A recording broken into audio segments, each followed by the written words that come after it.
안녕하십니까 여러분들, 산책처럼 사주입니다. 이번 시간은요 대운에 대해서 말씀드려보도록 할게요. 예전 영상에서도 이제 대운에 대해서 언급한 영상이 몇 가지가 있습니다. 근데 이게 영상 숫자가 워낙에 많고요, 시간이 지나다 보면은 또 같은 질문들이 올라오기 마련이거든요. 그래서 오늘은 이제 대운에 대해서 언급드린 적이 꽤 됐기 때문에 대운에 대해서 좀 말씀드려보도록 하겠습니다. 저는 그렇게 생각을 합니다. 이 사주 팔자라는 거는요, 그리고 이 역학이라는 거는요, 결국에 변화를 의미하고요.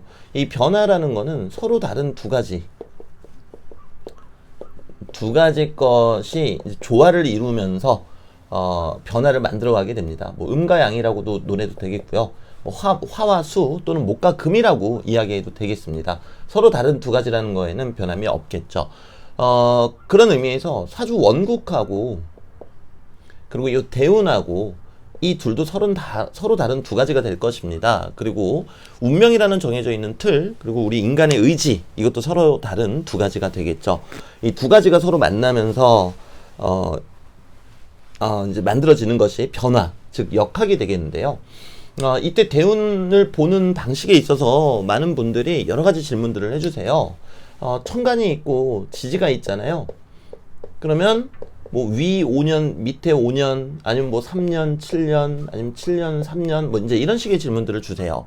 즉, 이 이야기인 즉슨 천간이 초반 3년이고 지지가 후반 7년 아니냐, 아니면 반대 아니냐, 또는 5년 아니냐, 이렇게 말씀하시는데 저는 아니라고 단언할 수 있습니다. 왜냐면 이 본질이라는 거는요, 항상 어떤 뭐 헌법이라고 할까요?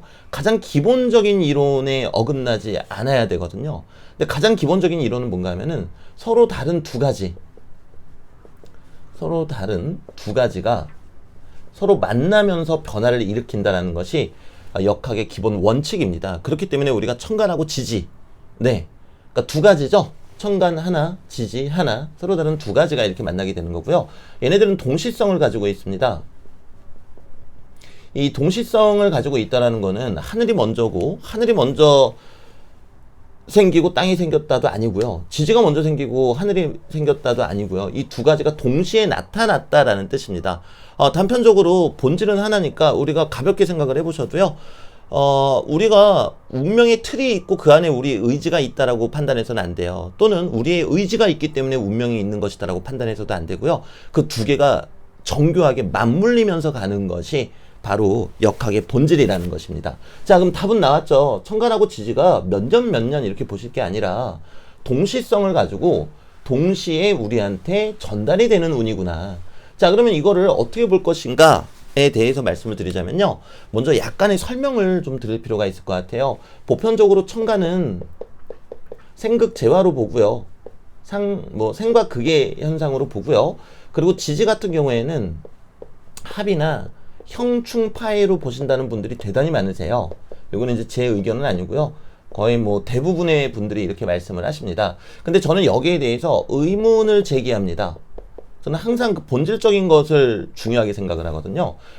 천간을 생과 극의 이론으로 봤다라는 것은 이 천간이 순수한 기운이기 때문에, 순수한 각을병정 무기경신 임계이기 때문에 우리 상생상극의 원칙으로 봐도 되는데, 지지는 생극재화로 보지 않았다라는 건 무슨 뜻이겠습니까? 그냥 쉽게 보면은 상생상극으로 대입을 했더니 잘 안 맞더라는 뜻이 되는 거잖아요. 그러니까 합이라든가 형충파해가 나타나게 된 거고요. 근데 저는 왜 이런 현상이 나타났는가, 거기에 대한 의문을 제기했고, 거기에 대해서 제가 내린 결론은, 제 유튜브 채널을 보신 분들은 누구나 다 아시겠지만 저는 지장간을 대단히 중요하게 이야기하죠. 산책처럼 사주 채널, 그러면 지장간을 빼놓고는 이야기할 수가 없을 정도입니다. 임목이라는 것이 있지만 이 지장간 안에는 여러 가지 순수한 천간의 기운, 무, 병, 갑, 세 가지 지장간이 섞여 있다라고 저는 말씀을 드립니다. 그죠? 묘목 같은 경우에는 간목이 을목으로 변화하는 과정이다, 이렇게 말씀을 드리고요. 결국 임목이나 묘목이라는 거는 어떤 껍질 또는 껍데기라고도 우리가 이야기할 수 있겠고요. 그 안에 있는 알맹이는 이 지장간이라는 거죠. 얘가 순수한 기운이니까요. 근데 이전 분들은 여기에 대한 어떤 생각이라든가 어떤 발상의 전환을 하지 않으셨던 분들도 계셨겠죠. 그러다 보니까 그냥 이것만 놓고 얘는 나무인데 왜 그냥 목생화가 아니라 다른 형태가 될까? 그 과정에서 합이라든가 형충 파해로 지지는 봐야 되겠구나. 이런 이야기가 나온 게 아닌가. 그렇게 조심스레 의문을 던져봅니다. 자, 고로 저 같은 경우는요. 천간은 순수한 기운이니까 생극재화로 보는 것이 마땅하고, 지지 같은 경우에는 이 지장간의 여러 가지 기운이 혼재되어 있기 때문에 이 안의 움직임을 봐야 된다라는 주의를 가지고 있죠. 네, 이것이 이제 제 채널의 아주 굵직한 흐름 중에 하나이기도 하겠고요. 자, 그럼 다시 대운 이야기로 넘어가 보도록 하겠습니다. 만약에 어떤 사람이 갑진 대운이 있다라고 한다면요. 이 대운이라는 거는 결국에는 흐름입니다. 흐름. 그 흐름은 역행이 되기도 할 거고요. 순행이 되기도 하겠죠.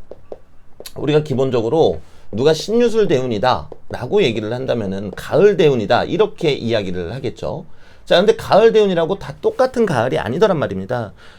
명리학은 자연학이고요. 그런 관점에서 우리가 본다면은 양력으로 8월, 9월, 10월이 여러분들한테는 똑같습니까? 절대 그렇지 않죠. 전혀 다릅니다. 그러면 만약에 대운이 순행으로 흐른다. 그럼 8월에서 10월로 가는 더웠는데 서서히 서늘해지는, 차가워지는 그 흐름을 읽어줘야 된다라는 거고요. 역행으로 간다면 그 계절이 거꾸로 가는 거기 때문에 쌀쌀하게 시작을 해서 가을 중턱을 넘어서서 더워지는 그러한 과정이다. 이렇게 말씀드리고 싶습니다. 그리고 그 과정을 저 같은 경우는 어디에서 찾고 있냐면요. 지장간 속에서 찾고 있습니다. 예를 들어서 갑진대운이다. 을, 개, 무가 되겠죠. 지장간이니까요. 그럼 만약에 대운이 순행이다. 그럼 이 순서대로 흐르더란 말입니다. 그리고 저는 이 대운이 10년 주기이기 때문에 얘를 균등하게 3.3년으로 나누어서 보고 있습니다. 즉 대운이 갑진대운이고 순행으로 흐른다라고 가정을 했을 때 천간의 간목은 계속 있는 상황이고요. 지지에서는 3.3년을 주기로 을목과 계수와 무토가 변화하게 되더라는 거죠. 그런 관점에서 따지면은 아주 쉽게 말씀드려서 초반 3.3년에는 을목이 올라와서 반응을 하게 되고요. 당연히 진토로부터 올라온 을목이겠죠. 그리고 중반 3.3년에서는 계수가 올라와서 간목과 작용을 하게 된다. 그리고 후반 3.3년에서는 무토가 올라와서 목극토의 현상이 벌어진다. 이런 식으로 저는 동시성을 가지고 대운을 보고 있습니다. 그리고 뭐 이거는 대운뿐만 아니라 세운에도 적용시킬 수가 있겠죠. 단편적으로요. 작년이 이민년이었잖아요.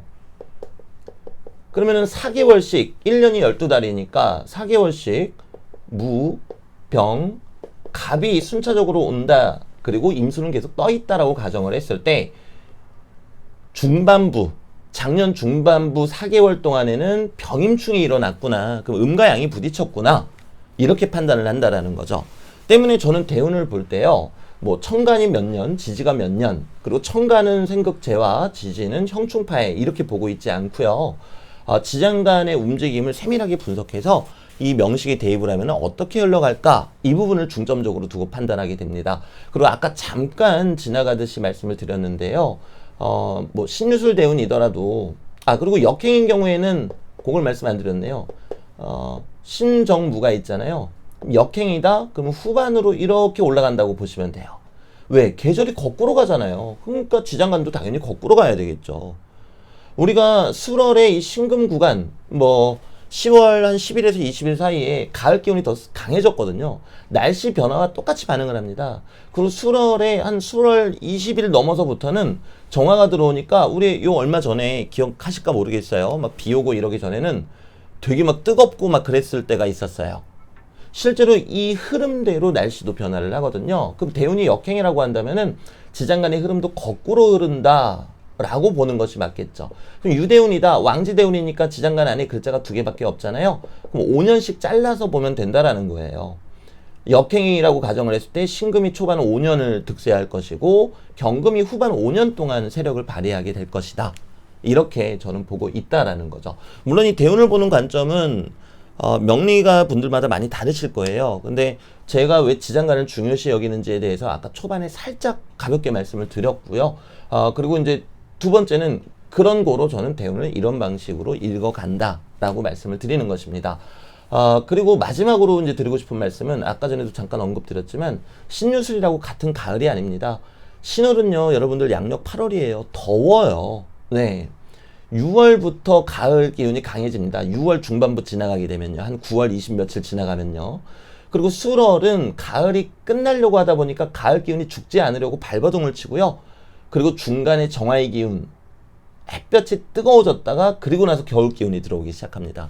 물론 이 무토는 그냥 단순히 무토라고 보시면 안 되겠지만 이는 제 다른 영상에서 자세하게 설명을 해드렸으니까 뭐 산책처럼 뭐 지장간 뭐 이렇게 쳐서 보시면은 아마 설명이 나와 있지 않을까 싶습니다. 네, 그리고 여러분들이 그렇기 때문에 그냥 가을이다, 쌀쌀하네 이렇게 보시면 안 되고요. 역행이라면은 점점 따뜻해지는구나, 순행이라면은 점점 차가워지는구나, 이렇게 보시는 관점도 필요하시겠습니다. 그래서 오늘 영상은 여기서 마무리 짓도록 하고요. 여러분들도 여러분들 대운에 맞추어서 어떻게 변했는지 한번 확인해 보시면 좋겠고요. 그리고 가장 중요한 거는요, 오늘의 본질은 이겁니다. 운명은 정해져 있는 게 결코 절대로 아닙니다. 만약에 운명이 정해져 있다고 말씀하시는 분이 있다면은 그분은 역학 공부를 안 하신 분이세요. 역이라는 거는 서로 다른 음과 양이 동시에 만나면서 발생되는 거거든요. 즉 운명과 인간의 의지가 동시에 만나면서 변화를 일구어내는 것, 그것이 곧 역학이다 라고 저는 답변을 자신 있게 드리겠습니다. 네, 오늘 영상은 여기서 마무리 짓도록 하고요. 다음에 또 다른 영상으로 찾아뵙도록 하겠습니다. 감사합니다.